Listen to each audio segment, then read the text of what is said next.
வாங்க தம்பி. ஐயா, சாமிக்கு புதுசா தாலி செஞ்சு கொண்டு வந்திருக்கோம். ரொம்ப நல்லது. கொஞ்சம் இருங்க, வரேன். தலைவரே, இப்ப என்ன பண்றது? இவங்க வேற வராங்களே. இப்ப எனக்கு என்ன பண்றதுன்னே தெரியலையே. என்ன பண்றது? மேடம், என்னங்க? இதுக்கு மேல நீங்க கோயிலுக்குள்ள போக கூடாது மேடம். ஏன்? அது வந்து நீங்க மறுபடியும் இந்த கோயில இன்னொரு தடவை சுத்தணும். பிரகாரத்தை சுத்தினா கடைசியா கோவிலுக்குள்ள போய் சாமி கும்பிடணும். நீங்க என்ன திரும்பவும் சுத்த சொல்றீங்க? அது இந்த கோயிலோட ஐதீகம் மேடம். இந்த கோயிலோட பிரகாரத்தை சுத்துறதா இருந்தா மொத்தம் 7 தடவை சுத்தணும். அதுக்கப்புறம் தான் சாமி கும்பிடவே போகணும். இல்லனா வேண்டுதல் பலிக்காது மேடம். அப்படியா? ஆமா மேடம்.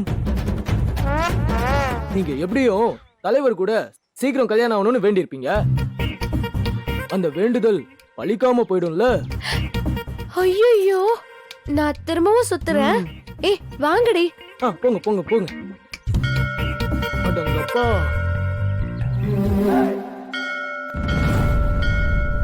தம்பி, உங்க கையால தாலிய தட்டுல வைங்க தம்பி. அம்மா, நீங்களும் தொட்டு கும்பிடுங்க. நானா? மேடம், தொட்டு கும்பிடுங்க.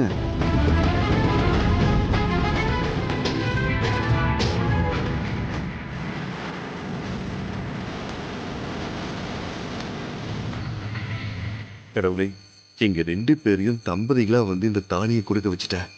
அதே மாதிரி வாழ்க்கை முழுக்க எங்க தம்பதியா வாழ வைக்க வேண்டியது உன் பொறுப்பு.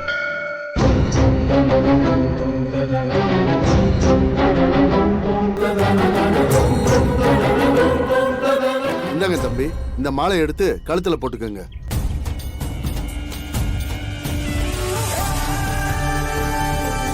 இந்தம்மா, இத நீ போட்டுக்க. எனக்கா? போட்டுக்கம்மா, சாமி மாலை. வேண்டுனது பலிக்கும்.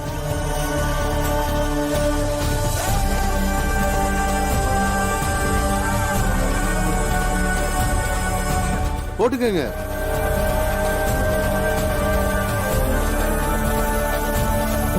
அப்பாடி சாமி,